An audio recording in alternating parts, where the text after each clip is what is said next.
네, 치과의사협회 정책이사 김홍석입니다. 보건의료 발전 계획 발제 잘 들었고요. 보건의료 발전 계획 필요하다는 거 먼저 말씀드립니다. 보건의료 발전 계획 전체가 숲이라고 따지면 그 숲이 완성이 되고 나서 요번에 이제 논란이 됐던 문재인 케어라든가 이런 것들이 발표되었으면 좀 더 실현 가능성이라든가 이런 거에 대한 의문이 좀 줄었을 텐데 이런 좀 아쉬움이 있고요. 발제자분께서 말씀하셨 것처럼 그 OECD 국가라든가 선진국에서는 벌써 2040년, 2050년 거를 준비하고 있는데 저희는 그런 게 없었습니다. 그러니까 지금이라도 늦지 않았기 때문에 그런 걸 준비할 필요가 있다고 생각이 들고요.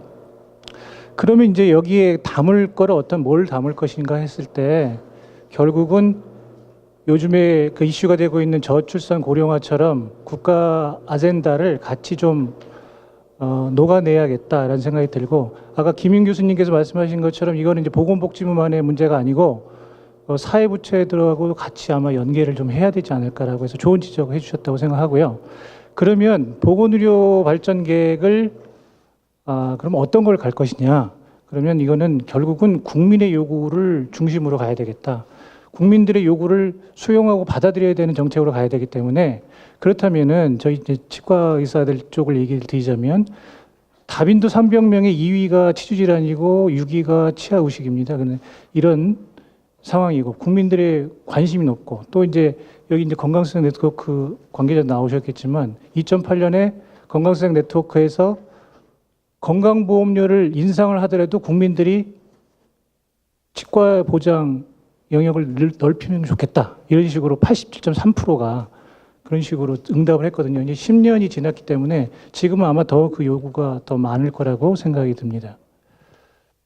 그래서 잘 아시겠지만 그 감염성 질환이라든가 이런 것도 결국 구강을 통해서 이루어지고, 저작이나 어떤 그 연화라든가 이런 것들이 다 전신 건강에 매우 중요한 역할을 하는데, 저희 쪽의 입장에서는 정책 기반이라든가 결정 과정에서 저희가 좀 소외되지 않았나 이런 생각이 들고요. 따라서 여기 이제 모여 있는 분들이 각 지역별로 모이셨겠지만 이런 분들의 전문가적 견해가 같이 녹아서 큰 물줄기를 이루어야 되겠다라는 부분을 좀 지적하고 싶습니다. 그러면 이제 발제자분이 신 박사님이 하셨던 그 부분에 대해서 잠깐 언급을 하자면, 과연 이제 이것이 계획을 위한 계획인지 실행을 위한 계획인지, 물론 이제 굉장히 슬라이드가 많아서 그 내용을 이제 전체적으로 다 볼 수는 없었지만 그 부분에서 약간 좀 논란이 된 부분이 있다. 왜냐하면 아까 우리 이용민 소장님도 말씀하셨지만 그 원가에 대한 부분, 이제 원가의 보존율 자체가 떨어져 있는 상황에서 결국은 그 구조 자체가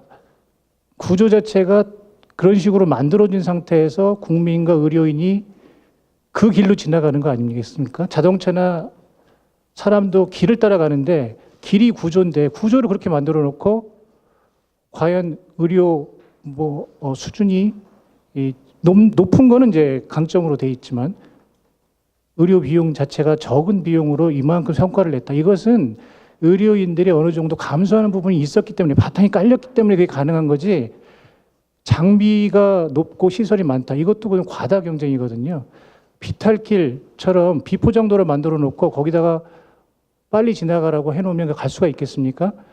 정부에서 구조적으로 아스팔트를 깔아놓고 잘 갈 수 있게끔, 이것이 국민과 의료인한테 모두 다 중요하다라는 말씀 꼭 드리고요. 그리고 또 하나 모호한 거는 그 가치 중심의 지불제도, 이런 거 상당히 모호하다고 생각하고요. 그거는 앞으로도 논란이 있다고 생각합니다.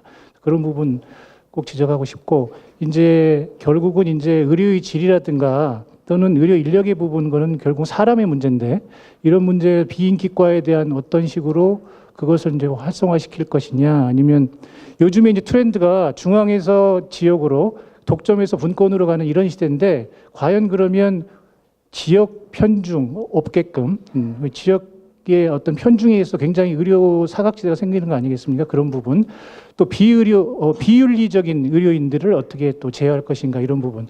실질적으로 국민들은 동네 의원 가서 불편한 게 있으면 다 치료받고 고마움을 느끼고 있는데, 일부의 비윤리적인 의료인들이 매스컴에 등장을 해가지고 의료인 전체의 위상을 떨어뜨리지 않나 이런 부분도 한번 개선을 해봐야 될 것 같고 그래서 어쨌든 보건의료 발전 계획을 이 제시를 하면서 결국은 보건의료 정책심의위원회가 있으니까 법적으로 지금 유명무실하지 않습니까? 2003년도에 국무총리가 위원장으로 하고 저희 치과의사협회 협회장들도 두 분이나 가서 위원을 했었었는데 2010년에 보건복지부로 이관된 다음부터 구성 자체가 안 돼 있으니 지금 뭐 이렇게 구성을 하시려고 하시는 것 같은데 어쨌든 이 의료정책심의위원회에서 좀 컨트롤 타워가 돼가지고 보건의료 발전 계획을 세우고 그것을 어떻게 집행할 것인지 좀 면밀하게 검토할 필요가 있다 이런 생각이 들고요.